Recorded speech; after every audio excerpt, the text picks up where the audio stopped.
pray for me that God may give me wisdom and strength to carry out the solemn promises I shall be making, and that I may faithfully serve Him and you all the days of my life. These were the words said by our late Queen on her very first Christmas broadcast in 1952. We all know that Queen Elizabeth II had a strong Christian faith. Wasn't it evident throughout her life, in her words and actions? As well as her formal role as Defender of the Faith and Supreme Governor of the Church of England, her personal faith was obviously very precious to her. At her coronation in 1953, the Queen was crowned in a deeply symbolic church service, including prayers and a service of Holy Communion.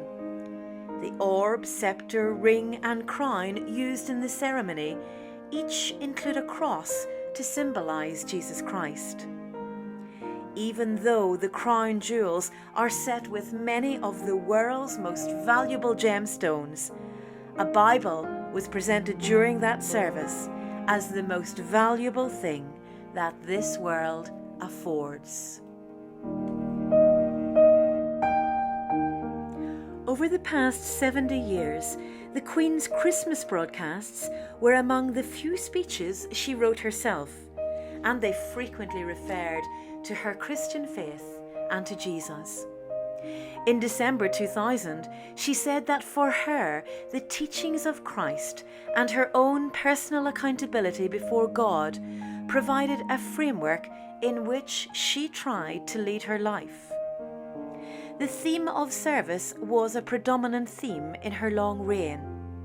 She herself said that she was inspired by the sacrificial life of Jesus, who of course said of himself, "He did not come to be served, but to serve." As well as speaking frequently of her faith, and of course attending church services on an official capacity, the Queen worshipped privately each Sunday. Over the years, she spent most weekends at Windsor Castle, so on a Sunday she worshipped at St George's Chapel. Apparently, the Dean was allowed to speak on whatever he wanted, but the Duke of Edinburgh always put a time limit on the Dean's address. As word has it, he could not tolerate long sermons. Queen Elizabeth's personal faith also encouraged her to strive for peace and reconciliation internationally and within her own family.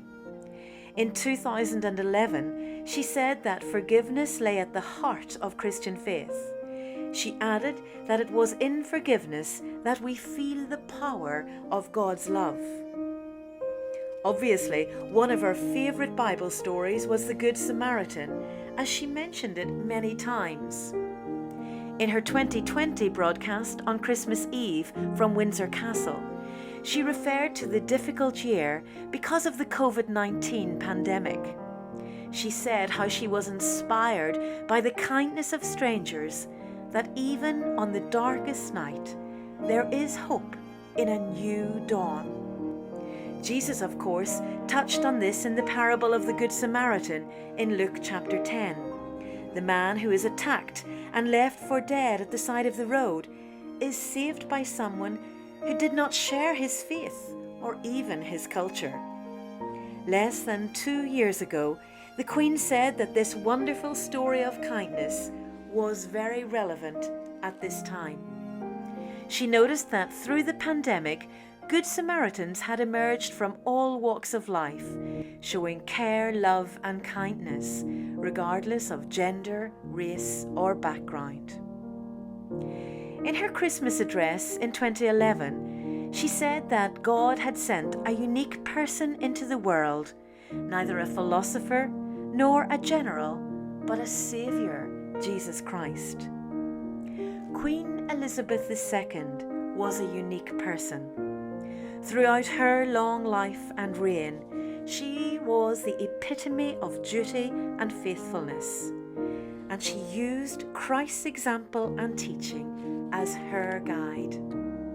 On the 6th of February 2022, just past, The princess who never expected to be queen was queen for 70 years. For Queen Elizabeth II, Jesus Christ was her saviour and her anchor. Her life was devoted to him and to her country. As we mourn her passing today, I think we can say without doubt that her prayer from the start of her reign in 1952, that she would faithfully serve her country and her God, was answered.